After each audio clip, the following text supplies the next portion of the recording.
What's going on, guys? Welcome back to the match reaction. Look, where do we start with this win against Bayern Munich? All I'm going to say is I've been saying it for a few weeks now. There's definitely something in the air. You can feel it. I don't know about you, but me, I can sense something great, something amazing. Something is about to happen. Every week, this feeling gets stronger and stronger.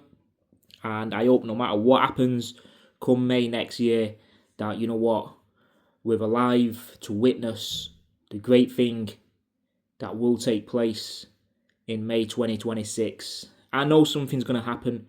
Are we going for the Premier League, the Champions League, the FA Cup, the Carabao Cup, or all four, or three, the treble? What are we going for?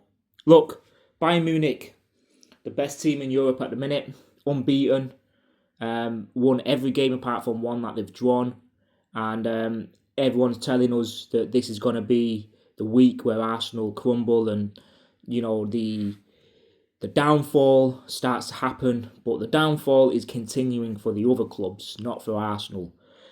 We beat them without our first three strikers. Let's not forget that. Victor Gyökeres, Kai Havertz, and Gabriel Jesus were all out injured. Let's not forget that. Just because we're winning at the minute doesn't mean you can disregard that. And don't forget, Gabriel Magalhaes, our best centre-back, was also injured.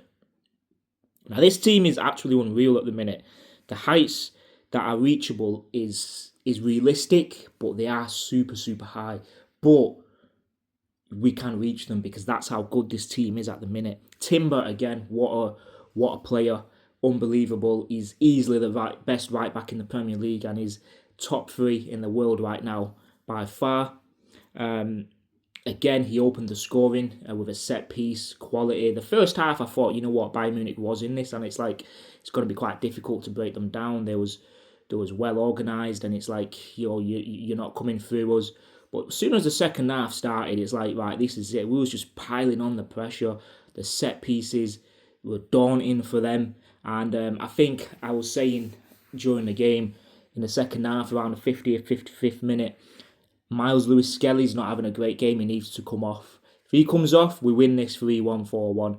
Arteta did the right thing of bringing him off because Elise was having a bit of luck down that side. As soon as he came off and Calafiori came on, that was it. Calafiori's like, you ain't getting past me.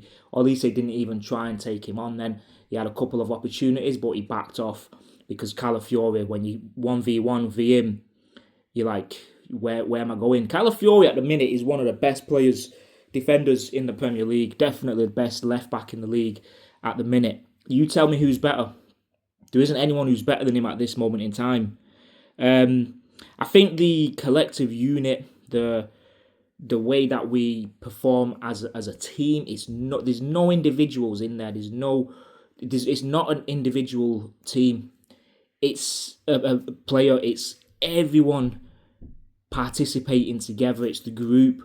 We defend together, we attack together, we die together, we win together, we draw together, lose together, whatever. You can see that in every single one of those players, especially Arteta. The culture he's created at Arsenal I'm enjoying every minute of it while it's here, because when it goes, one day it may go, because these things can go around in circles and cycles.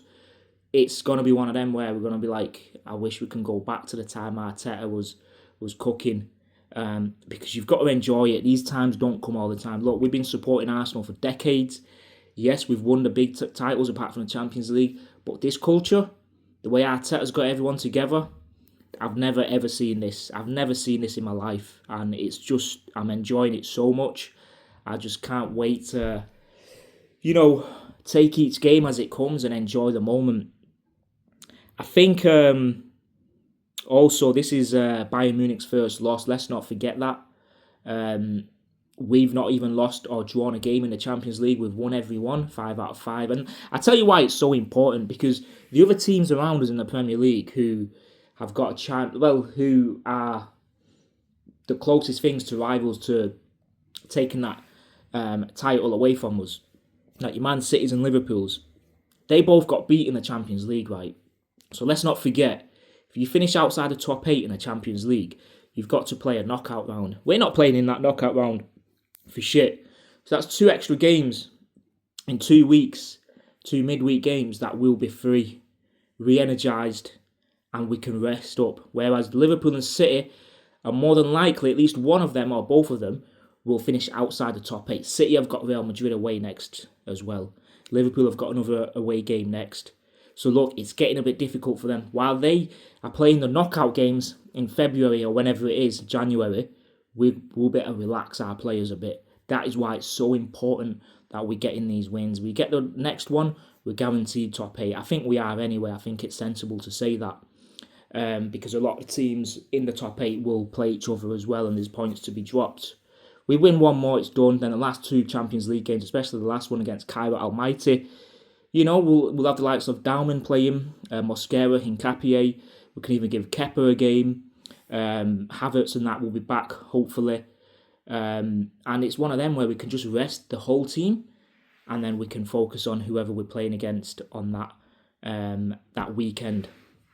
And the good thing is as well, getting far in these... we've got to also win the Premier League games because when it comes to the later stages of the Champions League, we've got to be able to rest a few players over the weekend and focus on the quarters and semis. But look, Arteta, man, what a manager. I think everyone's been able to see and witness what he's actually building now. He just needs that one Premier League title. But for me, I think he's going for something greater. I think it's going to be more likely and more easier to understand as we get closer and closer to May. So, look, we absolutely humiliated Bayern Munich. We had one eye on Sunday as well. If we didn't have Chelsea this Sunday, and let's say we had like a Leeds at home or a Burnley, this result would easily have been 5-6-1. 100%. We are that good. Declan Rice, what a player.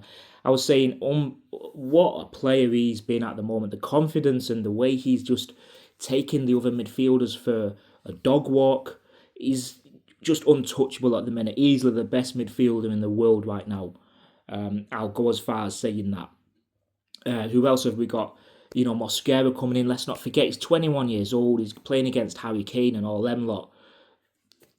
Easy for him. It was easy. We wouldn't have conceded if Miles Lewis-Skelly didn't fall asleep with that long ball and, Elise or Ganabri's gone behind him. Obviously, they rotated a lot because Elise was on that side, but then it's Gnabry.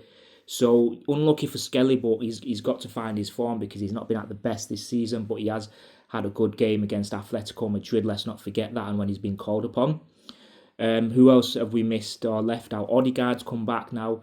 Trossard went off injured. Hopefully it's nothing serious. Martinelli, what a goal again, coming on to the as a substitution. Madueke gets his first goal for Arsenal.